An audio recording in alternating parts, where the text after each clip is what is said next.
சென்னை மாநகராட்சியில் ஆண்டுதோறும் 6% சொத்து வரி உயர்வை கொண்டுவரும் தீர்மானத்தை உடனடியாக திரும்பப் பெற வேண்டும் என்று இபிஎஸ் வலியுறுத்தியுள்ளார். இது குறித்தான முழு விவரங்களுடன் இணைகிறார் செய்தியாளர் ராஜகுமரன். வணக்கம். விவரங்கள் என்ன?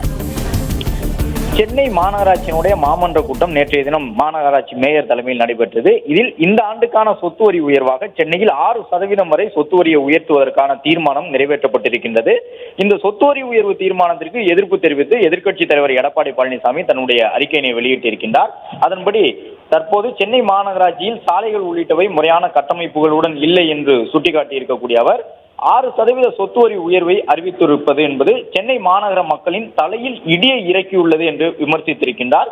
சொத்து வரி உயர்வின் மூலமாக குடிநீர் வரி, கழிவுநீர் அகற்றல் வரி என அனைத்து வரிகளும் சொத்து வரி உயர்வுக்கு ஏற்ப தானாகவே உயர்ந்துவிடும். அது மட்டுமல்லாமல் குப்பைகளை அகற்றுவதற்கான வரியும் சொத்து வரி உயர்வின் மூலமாக அமலுக்கு வந்துவிடும் என்று குறிப்பிட்டிருக்கக்கூடிய எதிர்க்கட்சித் தலைவர் எடப்பாடி பழனிசாமி சொத்து வரி உயர்வு காரணமாக சொந்த வீடு, வணிக வளாகம் வைத்திருப்பவர்கள் மட்டுமல்லாமல் சென்னையில் வாடகைக்கு வசிப்பவர்களும் பாதிக்கப்படுவார்கள். எனவே விலைவாசி உயர்வால் தினசரி வாழ்க்கையையே தட்டுத்தடுமாறி நடத்தி கொண்டிருக்கும் 90% சாமானிய மக்களின் வாழ்க்கை தரம் கடுமையான மோசத்திற்கு ஆளாகிவிடும் என்று குறிப்பிட்டிருக்கின்றார்.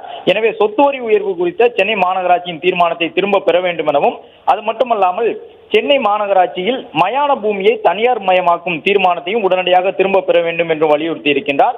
ஒரு சில அரசு துறைகளை தனியார் மயமாக்கினாலும் கூட இந்த மயானங்களை தனியார் மயமாக்கினால் அதன் காரணமாக இறுதிச் சடங்குகளுக்கான செலவு தொகை அதிகரிக்கும் என்று குறிப்பிட்டிருக்கக்கூடிய அவர் சொத்து வரி உயர்வு மற்றும் மயானங்களை தனியார் மயமாக்கக்கூடிய முடிவு உள்ளிட்டவற்றுக்காக நேற்று நிறைவேற்றப்பட்ட சென்னை மாநகராட்சியின் தீர்மானங்களை திரும்ப பெற வேண்டும் எனவும் 15 ஆண்டுகளுக்கு மேலாக பணியாற்றக்கூடிய தூய்மை பணியாளர்களுக்கு பணி பாதுகாப்பு வழங்கவும் வலியுறுத்தியுள்ளார்.